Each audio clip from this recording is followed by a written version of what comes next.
Episode 4 और 5 confronted with bitter truth.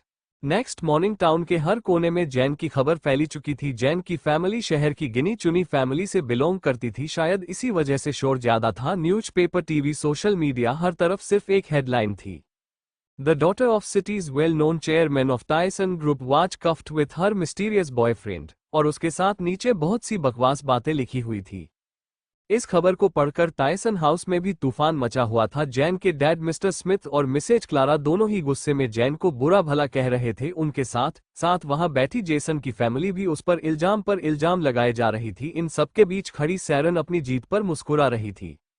जबकि इस सब से बेखबर जैन को होश आया तो विल्सन हाउस में थी और वहां अलग ही माहौल बना हुआ था। जोई, अंकल विल्सन और वहां के सर्वेंट सब के सब उसके आसपास खड़े थे। उन सबको सामने देखकर जैन को हैरानी हो रही थी, पर फिर याद आया तो वह शर्मिंदा महसूस करने लगी। जैन को एम्बैरेस देख जोई ने उन सबको कमरे से बाहर जाने का इशारा कर दिया और खुशी से इमोशनल होते हुए जैन के गले लगकर सवाल करने लगी। Jan, you scared me, you know I was so scared, I was terrified to see you in such situation, my love. Are you okay? Are you feeling better? Tell me how you feeling now. Jan, is something happened to you? Tell me dear. Zoe non-stop सवाल करते हुई बोली। उसके non-stop सवाल सुन जैन ने धीरे से जवाब दिया। I don't know how I came here, I just remember day I was outside the house. Zoe, someone was in my room, he was trying to touch me, he was hurting my Mom and Dad, they don't trust me. Zoe, it was not my fault. You know me, Zoe, you know they how much I love Jason. I didn't bring him home. Zoe, I don't even know him. Zoe ये सारी बातों से अनजान नहीं थी। आज सुबह से ही न्यूज़पेपर, टीवी, सोशल मीडिया, हर जगह जैन की न्यूज देख चुकी थी, पर उसे सच पर यकीन नहीं था। उसे लग रहा था सब कुछ झूठ था, पर जैन के मुंह से ये सब सुनकर जोई अविश्वास से उसकी ओर देख रही थी। जोई के चेहरे के बदलते एक्सप्रेशन देख जैन और बुरी तरह घबरा गई। उसे डर लग रहा था कि कहीं सबकी तरह जोई भी उसे छोड़ ना दे। जोई खो देने के डर से जैन की आंखों से आंसू आ गए। वह बुरी तरह पैनिक होकर उसका हाथ पकड़े जोर जोर से रो पड़ी। जोई, प्लीज ट्रस्ट मी। जोई, जैन ने बुरी तरह रोने लगी। रोने की वजह से उसका पूरा चेहरा और आंखें रेड हो चुकी थी, फिर भी वह किसी छोटे बच्चे की तरह आंसू लिए आंखों से जोई को और देखकर उसे यकीन कराने की कोशिश कर रही थी। आई trust you my love, I always trust you. I know तुम ऐसा कभी कुछ नहीं कर सकती, तुम फिक्र मत करो। जैन, किसी को तुम पर यकीन हो ना हो, पर मुझे हमेशा है। जैन, पर पहले तुम मुझे सारी बात बताओ। जैन, सब कुछ सच सच प्लीज। जैन को रोते देख जोई ने उसे अपने गले लगाते हुए कहा और उसके आंसू पोंछकर उसकी ओर देखने लगी। कुछ देर रोने के बाद जैन ने धीरे से बोलना शुरू किया और रोते रोते अब तक हुई सारी बात जोई को बता दी। जैन के मुंह से सारी बातें सुनकर जोई चेहरे के एक्सप्रेशन बदलते चले गए। उसका चेहरा डार्क हो चुका था। जैन की पूरी बात खत्म होने तक जोई गुस्से से बेड से उठ खड़ी हुई और जैन का हाथ पकड़कर उसे खींचते हुए कहा, जैन, अभी चलो मेरे साथ, हम अभी पुलिस स्टेशन जाकर कंप्लेंट कर रहे हैं उन सब के खिलाफ। मैं उस इंसान को छोड़ूंगी नहीं जिसने तुम्हारे साथ ये सब किया है। मैं उसे ढूंढ निकालूंगी कहीं से भी, उसकी तो मैं वो हालत करूंगी कि वो सोच भी नहीं सकता। जोई ने गुस्से से जैन की ओर देखकर कहा। उसके चेहरे के एक्सप्रेशन एकदम डार्क क्रूल थे। ऐसा लग रहा था वो किसी भी पल गुस्से से एक्सप्लोड हो जाएगी। उसके उल्टा जोई की बात सुन जैन के चेहरे का रंग बिल्कुल ही बदल गया। उसका हाथ खुद ब खुद उसके हाथों से छूट गया और खुद झटके से नीचे जमीन पर गिर गई। जैन को गिरते देख जोई घबराकर उसे पकड़ते हुए नीचे बैठ गई। जैन, क्या हुआ? तुम ठीक हो? बताओ क्या हुआ? जोई ने पैनिक होकर सवाल किया। जोई का सवाल सुन जैन ने उसके हाथ पकड़ लिए और डीप पेनफुल वॉइस में उसकी ओर देखकर कहा, Joey, I don't want investigate about him, I don't want to involve in these things, I just want live my life peacefully Joey. But my love. Joey ने कुछ कहना चाहा मगर जैन ने रोक दिया। No but Joey, I am tired, please let me drop my home, I need some rest. Jane की बात सुन जोई को गुस्सा आ रहा था, पर उसे इतनी तकलीफ और दर्द में देखकर वो चुप हो गई। उसने चुपचाप जैन का हाथ पकड़ा और उसे लेकर गाड़ी में बैठ गई। जैन को दूसरी सीट में बिठाकर जोई ड्राइविंग सीट पर आकर बैठ गई। उसके चेहरे पर गुस्सा साफ दिख रहा था। जोई ने गुस्से से गाड़ी स्टार्ट की और फुल स्पीड से गाड़ी सड़क पर दौड़ा दी। जोई के गुस्से को जैन अच्छी तरह जानती थी, पर इस वक्त जोई खुद नहीं जानती थी कि वह क्या करे और क्या ना करे। जैन घर पहुंची तो सब उसे घर के मेन हॉल में बैठे हुए ही मिल गए। जैन को दरवाजे पर देख सबके चेहरों के रंग अचानक बदल गए। इससे पहले जैन कुछ कहती उसकी स्टेप मॉम ने आकर जैन के चेहरे पर एक जोर का थप्पड़ मार दिया और उस पर गुस्से से चिल्लाने लगी। How dare you to do this in front of everyone, you bitch, I will not leave you this time because of you, we are not able to face anyone and how dare you come to my house, I don't want to a bitch girl like you in my house anymore. Pick up your stuff and get out from here and don't show your face ever after. Clara Tyson ने जैन को धक्का देते हुए कहा। Clara की बात खत्म होने के 2 मिनट में ही घर के सेर्वेंट जैन के सामान के साथ वहां खड़ा था। सैरन ने सेर्वेंट के हाथ से जैन का लगेज लेकर दरवाजे से बाहर की ओर फेंक दिया और हाथ झाड़ते हुए एक इविल स्माइल देकर वापस सोफे पर आकर बैठ गई। जैन अब भी दरवाजे पर चुपचाप खड़ी थी। उसे अभी तक समझ नहीं आया था कि वहां चल क्या रहा था। उसे यकीन नहीं हो रहा था कि उसके परिवार वाले उसे इस हालत में घर से निकाल रहे हैं। जैन घर से निकाले जाने के डर से घबराई हुई रोते हुए मिस्टर स्मिथ की ओर देखने लगी। Dad please don't take me out of the house where I will go. Dad I don't have anyone other than you. Dad please dad don't take me out of here. Dad I will become a good daughter. Dad I won't give you any chance to complain please dad. Jane ने mister Smith के पैरों के पास बैठकर उनका हाथ पकड़कर गिड़गिड़ाते हुए कहा। जैन को इस हालत में देख एक पल को तो मिस्टर स्मिथ के चेहरे पर भी फिक्र थी, पर अगले पल क्लारा टायसन की डरावनी घूरती आंखों को देखकर वो उसका हाथ झटक कर उठ खड़े हो गए और वहां से जाने लगे। मिस्टर स्मिथ को जाते देख जैन बुरी तरह घबरा गई। वो उनके पैर पकड़कर रो पड़ी। Dad please believe me. Dad please trust me. Dad I really don't know him. It's not my fault. Dad please dad. Jain mister Smith का पैर पकड़े रोए गिड़गिड़ाए जा रही थी, पर उनके चेहरे पर कोई रिएक्शन नहीं था। उल्टा उन्होंने जैन को पैरों से खींचकर जोर से थप्पड़ मार दिया। Jane you are so disgusting. मुझे शर्म आती है कि तुम मेरी बेटी हो। एक तरफ सैरन को देखो, she is such a well behaved and wonderful daughter. I feel proud of her. And other side look at your self Jain. उन्होंने जैन की ओर देखकर कहा और वहां से बिना एक बार मुड़े चले गए। जैन अपने डैड को सिर्फ जाते हुए देखती रह गई। उन्हें जाते देख उसे ऐसा लग रहा था जैसे किसी ने उसका पूरा वजूद मिटा दिया हो। जैन के दिमाग में सैरन की कही बात घूमने लगी। Jane Taylor one day I will take away everything from you, everything you like. I hate you Jane Taylor. उसकी बात याद कर जैन ने सैरन की ओर देखा तो उसके चेहरे पर एक इविल स्माइल थी। सैरन के चेहरे की उस मुस्कुराहट को देखकर जैन अपने अंदर ही अंदर बहुत कुछ टूटने का दर्द महसूस कर रही थी। उसे यकीन नहीं हो रहा था कि सैरन एक बदले के लिए उसके साथ ऐसा कर सकती है। जैन को चुपचाप नीचे बैठे देख क्लारा टायसन ने अपने गार्ड्स की ओर चिल्ला उठी, take her from here. Clara Tyson के ऑर्डर मिलते ही अगले सेकंड में वहां 3-4 लोग आ गए और उन्होंने जैन को उठाकर उसके सामान के साथ टायसन हाउस से बाहर फेंक दिया। जैन अपने सामान के साथ जमीन पर पड़ी जेसन के घर की तरफ देख रही थी, इस उम्मीद से कि शायद वह आकर उसे वहां से ले जाए, पर उसकी उम्मीद टूट गई। वहां जेसन तो नहीं आया, पर आसपास के लोगों की भीड़ इकट्ठी हो गई और भीड़ में खड़े लोगों ने उस पर सवाल खड़े करना शुरू कर दिया। सबके सब उसे बुरा भला कहने लगे। उनके कमेंट अभी बंद नहीं हुए थे कि अचानक सड़क पर कुछ गुंडे बदमाश टाइप लड़के आकर खड़े हो गए थे। उन लड़कों को सैरन ने जैन को सबके सामने बेइज्जत करने के लिए हायर किया था। सैरन के उन गुंडों ने आते ही जैन के ऊपर चीजें फेंकनी शुरू कर दी। उन लड़कों के देखा देखी बाकी लोग भी वहां इकट्ठा हो गए। उन सबको आते देख उन लड़कों की हिम्मत और भी बढ़ गई। उनमें से एक लड़का जैन की ओर हॉकी स्टिक लेकर बढ़ गया, पर इससे पहले कि वह जैन को मारता किसी की गाड़ी की तेज सायरन की आवाज के बीच स्टॉप की आवाज गूंजी। उस आवाज को सुन उस लड़के और बाकी सबके साथ साथ जैन की नजरें भी इस ओर चले गई। करीब 15 मिनट पहले जैन को उसके घर ड्रॉप कर जोई अपने घर को निकल गई। वो वहां से थोड़े ही दूर निकली ही थी कि फोन के रिंगटोन की आवाज ने जोई का ध्यान खींचा। फोन को कंटिन्यूसली बजते देख जोई ने अपना फोन चेक किया तो वह नहीं रिंग कर रहा था। अपने फोन को बंद देख जोई ने अपने कार में यहाँ वहां देखा तो उसके बगल वाली सीट पर उसे जैन का फोन दिख गया। जैन के फोन को गाड़ी में देख वो सिली गर्ल कहते हुए गाड़ी वापस जैन के घर की तरफ मोड़ दी, पर वहां आकर देखा तो वहां का नजारा ही कुछ और था। जैन के घर के बाहर सड़क पर भीड़ जमा थी और कुछ लोगों के चिल्लाने की आवाज आ रही थी। पहले तो जोई ने क्यूरियोसिटी से देखने की कोशिश की कि क्या चल रहा है, पर वहां सामने जानी पहचानी लड़की को देखकर जोई हैरान रह गई। जैन की तरफ हॉकी स्टिक लिए उस लड़के को जाते देख वह चिल्ला गई। जोई को देख वहां खड़े सब लोगों की नजरें उस पर ठहर गई। वहां खड़े कुछ लोग जोई के अंदाज से क्यूरियोसिटी में थे कि वह कौन है, तो बाकी सब ये सोच रहे थे कि आखिर किसमें इतनी हिम्मत हुई है कि वह उस लड़की को बचाने की कोशिश कर रहा है।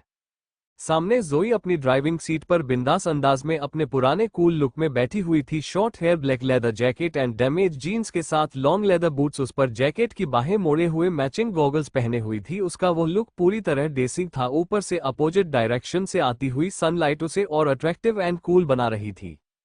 उन सब की घूरती नजरों को इग्नोर कर जोई स्टाइल से फुल एटीट्यूड में गाड़ी का दरवाजा खोलकर बाहर आ गई और उन सब लोगों के बीच से होते हुए जैन के सामने आकर खड़ी हो गई। जोई को अपने सामने देखकर जैन को यकीन नहीं हो रहा था। वो आंसुओं लिए आंखों से उसे देख जोई कहते उसके गले लगकर रो पड़ी। जैन की ऐसी हालत देख जोई ने जैन को नीचे से उठाकर सामने बेंच पर बिठा दिया और गुस्से से उन लड़कों की तरफ मुड़ गई। Who did this? Who tried to hit her? Tell me, otherwise I won't leave anyone. जोई ने गुस्से से चिल्लाते हुए कहा। सामने गुस्से से खड़ी जोई को एक दुबला पतला लड़का समझकर उन लड़कों में से एक लड़का हॉकी स्टिक हाथ में लेकर जोई के सामने आकर खड़ा हो गया। I did this, you want to fight with me? उस लड़के मॉक करते हुए कहा। उस लड़के की बात अभी पूरी नहीं हुई थी कि जोई का पंच उसके मुंह पर पड़ा और वह लड़खड़ा कर नीचे जमीन पर गिर गया। जोई ने उसे लड़के को बिना उठने का मौका दिए हुए जमीन से उठाया और उसे दोबारा मारना शुरू कर दिया और जो भी उसे बचाने आया उसे भी उसने पीट डाला। उन सबको बुरी तरह पीट कर जोई जमीन पर एक साथ पटक डाला और हाथ साफ करते हुए उनके सामने जाकर बैठ गई। Never let me see you again or else next time I won't leave you alive. जोई अपने जैकेट की स्लीव्स ऊपर कर जैन की तरफ मुड़ गई और उन सबको दोबारा इशारे से वार्निंग देते हुए जैन के साथ गाड़ी में आकर बैठ गई। जोई कराटे में ब्लैक बेल्ट थी। वो बचपन से सीखते हुए आ रही थी। कितनी बार वो स्ट्रीट फाइट जीत चुकी थी। जोई का ड्रीम था बेस्ट फाइटर बनना और वह अपने घरवालों से छुपकर कितनी बार फाइट जीती भी थी। जोई ने जैन को गाड़ी में बिठाकर उसका लगेज गाड़ी की बैक सीट पर डाल दिया और बैक सीट से अपनी जैकेट निकालकर उसकी तरफ बढ़ा दी। जोई के हाथ से जैकेट लेकर जैन ने बिना कुछ कहे पहन ली और चुपचाप अपनी सीट पर सिकुड़कर बैठ गई। जोई ने जैन से कोई सवाल नहीं लिया। वो बस गुस्से से गाड़ी को हवा में उड़ाते हुए वहां से शहर के बाहर की ओर निकल गई। To be continue episode 5 school rustication. उस शाम जैन और जोई शहर से दूर बने जोई के आउट हाउस में थे। वहां तक आने का सफर उनका खामोशियों में गुजरा था। ना जैन कुछ कहने की हालत में थी और ना ही जोई ने उससे कोई सवाल किया। पूरे रास्ते दोनों खामोश रहे। उनकी खामोशी आउट हाउस में आकर भी वैसी ही थी। जैन वहां आकर भी पूरी रात अकेले खड़ी घंटों तक अकेले दूर फैले समंदर को देखती रही। जितना शोर समंदर की उन लहरों में था उतना ही उसके अंदर भी चल रहा था। जैन ने बहुत कोशिश की खुद को संभालने की, पर सब नाकाम था। जैन को इस तरह बिखरते और इतने दर्द और तकलीफ। जोई भी तकलीफ में थी पर उससे कहीं ज्यादा गुस्से में। वह अपनी बेबसी से गुस्सा थी क्योंकि उसके बस में कुछ नहीं था। वो बस अपने गुस्से को अपने अंदर समेटे उस वक्त जैन को समझाने की पूरी कोशिश कर रही थी। Jane my love please calm down, you have to be strong for me please Jane. पूरी रात जैन रोते रही। करीब सुबह जाकर वह जोई के कंधे पर सिर रखे एकदम शांत हो गई। जैन को इस हालत देख जोई ने बड़ी मुश्किल से डॉक्टर जॉर्ज की हेल्प से उसे मेडिसिन देकर सुला दिया। जैन को इस हालत में देख जोई का पूरा चेहरा डार्क हो चुका था। वो इस वक्त अपने आपे में नहीं थी। उसके लिए वहां खड़े रहना मुश्किल हो गया। वो गुस्से से उस कमरे से बाहर निकलकर अपने जिम रूम में आकर पंचिंग बैग पर अपना गुस्सा निकालने लगी। कितनी देर तक वह पंच करती रही जब तक कि उसके अंदर का गुस्सा शांत नहीं हुआ। जब शांत हुआ तो वह किसी से फोन पर बात करते हुए अपनी गाड़ी लेकर विल्सन विला से बाहर निकल गई। अगले आधे घंटे बाद जोई कैफे में थी। उसके सामने टेबल एक लड़का बैठा हुआ था और उसके साथ उसके 3-4 गार्ड्स खड़े थे। उस लड़के को देख जोई बिना कोई हाई हेलो किए सीधे सामने की चेयर पर बैठते हुए कहा, I want Tyson House CCTV photos and details of every person who comes the engagement ceremony day. Don't worry about the money, you'll get the money as much as you want, but I need all the details as soon as possible, Mike. Okay, but I want some time. Okay, 2-3 week. सामने बैठे mic ने जवाब दिया। Okay, enjoy the coffee, मैं तुम्हें बाद मिलती हूँ। एंड ये मेरा कार्ड है, इसमें 1 मिलियन है, पासवर्ड लास्ट की 4 डिजिट है। तुम्हें जितनी अमाउंट चाहिए उतनी और मिल जाएगी। But Mike, I trust you, I hope you didn't break my trust, Joey ने चेयर से उठते हुए कहा। जोई की बात सुन माइक ने उसे सैल्यूट करते हुए स्माइल की और वापस अपने लैपटॉप में लग गया। अगले 1 महीने से 1.5 महीने जैन जोई के साथ विल्सन विला में थी। इन महीनों में जैन बहुत बुरे सदमे से गुजरी थी। वो दिन भर अकेले कमरे में बंद रही थी और रात को उठकर रोने चिल्लाने लगती। उसके अंदर एक डर, एक खौफ सा बैठ गया था। वह अपने आसपास किसी को भी देखती तो घबराने लगती। जैन की ऐसी हालत देख जोई हर वक्त उसके साथ रहती, उसे शांत कराती, पर जैन के अंदर का डर खत्म ही नहीं हो रहा था। बड़ी मुश्किलों से इन 1.5 महीने में सिटी के बेस्ट डॉक्टर्स एंड साइकियाट्रिस्ट की बहुत कोशिशों के बाद जाकर जैन के दिमाग से डर निकला था। पिछले इतने वक्त के ट्रॉमा के बाद जैन अब जाकर शांत होकर कमरे की विंडो पर बैठी बाहर समंदर की ओर देख रही थी। जैन को शांत बैठे देख जोई ने उसके पीछे खड़े होकर उसके कंधे पर हाथ रखते हुए कहा, Jain don't worry, everything will be okay, you know I am always with you. हम जैन ने जोई के जवाब के बदले धीरे से कहा, तुम फिक्र मत करो जैन, जल्द ही मैं उस शख्स को ढूंढ निकालूंगी जिसने तुम्हारे साथ ये किया है, जोई ने मन ही मन खुद से कहा। काफी देर तक यूं ही चुपचाप रहने के बाद जैन जोई की तरफ पलट गई और उसके हाथों को अपने हाथों में लेते हुए धीरे से कहा, Joey I want go back to school, but Jane you are not properly recover, nor the situation is good now. When you are completely recover, I will drop you dormitory myself. I promise, Jain के मुंह से school का नाम सुन जोई ने हैरान होते हुए जवाब दिया।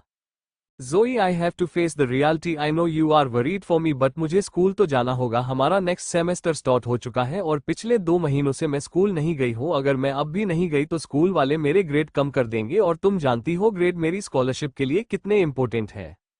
बट जैन, नो बट जोई please let me go. Okay but only in one condition, तुम डॉर्मेट्री में नहीं मेरे साथ ही रहोगी और हम साथ ही स्कूल जाएंगे। तुम कल जाकर डॉर्मेट्री से अपना सामान लेकर आओगी, ओके? ओके ओके, अभी तुम रेस्ट करो, काफी देर रात हो गई है, कल सुबह हम दोनों को स्कूल भी जाना है।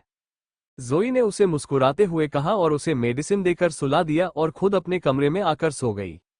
नेक्स्ट डे जोई और जैन स्कूल पहुंचे तो उनके आने की खबर से पूरे स्कूल में एक अजीब का माहौल बना हुआ था। लोग उनकी गाड़ी को पलट पलट कर देख रहे थे। उन सबको इग्नोर कर जोई चुपचाप अपनी कार पार्किंग एरिया में पार्क कर गाड़ी से बाहर आ गए। दोनों स्कूल से अंदर जाने को मुड़े ही थे कि जोई का फोन रिंग करने लगा। उसने पॉकेट से फोन निकालकर देखा तो कॉल माइक का था। माइक की कॉल देख जोई ने कॉल कट कर उसे टेक्स्ट किया, I meet you in half an hour, same place, और फोन का लॉक कर वापस पॉकेट में रख दिया। जोई को फोन में बिजी देख जैन ने उसका हाथ पकड़कर रोक दिया। Joey, if you have any important work you go, I will manage, don't worry about me. There is nothing like they Jane, मैं बाद में मिल लूंगी। चलो अभी अंदर चलो, क्लास का टाइम हो रहा है, क्लास के बाद हमें डॉर्मेट्री भी जाना है ना। जोई ने जैन की बात सुन मुस्कुराते हुए कहा और उसका हाथ पकड़कर उसे क्लास की ओर ले जाने लगी। जोई को अंदर अपना हाथ पकड़े ले जाते देख जैन ने रोक दिया और उसको अपनी ओर कर जवाब दिया, I know you are worried for me Joey, but तुम्हें भी अपना काम तो करना होगा और वैसे भी थोड़ी देर की बात है, मैं संभाल लूंगी, ट्रस्ट मी। जैन की जाने की जिद उसके दिमाग में बहुत से ख्याल चल रहे थे। जोई अच्छे से जानती कि शायद उसके वहां से जाने से सिचुएशन खराब हो सकती है, इसलिए वह जाना भी नहीं चाहती थी। पर उस दिन का सच जानने के लिए उसका माइक से मिलना भी जरूरी था। पिछले कितने वक्त से वह इस दिन का इंतजार कर रही थी और फाइनली आज जाकर माइक ने उसे कॉल किया था। जोई असमंजस थी पर जैन उसे जाने का इशारा कर क्लास कर अपने क्लास की ओर चले गई। उसे जाते देख जोई गाड़ी स्टार्ट कर वहां से निकल गई। जैन अपने ख्यालों में खोई हुए अपना स्कूल बैग लिए गेट से अंदर एंटर हो गई। वह अपनी क्लास की तरफ बढ़ी ही थी कि क्लास के बाहर बुलेटिन बोर्ड पर बहुत सी भीड़ को देखकर रुक गई। जैन को वहां देखकर वहां खड़ी भीड़ में से एक लड़की चिल्ला गई, this is Jane Taylor, oh god this is her. उस लड़की की बात सुन वहां खड़ी सारी भीड़ पीछे की तरफ पलट गई, जैसे कोई भूत देख लिया हो। सब एक साथ उसे घूरते हुए उसे देखकर बातें करने लगे। उन सब की बातें जैन को साफ सुनाई दे रही थी। Oh my god, how can she came here? Literally, she is Fraser only 18 years, but she slept with a man. भीड़ में खड़ी एक लड़की ने कहा, You got kidding me? उस लड़की की बात सुन उसके साथ खड़ी लड़की ने जैन की ओर देख हैरानी से कहा।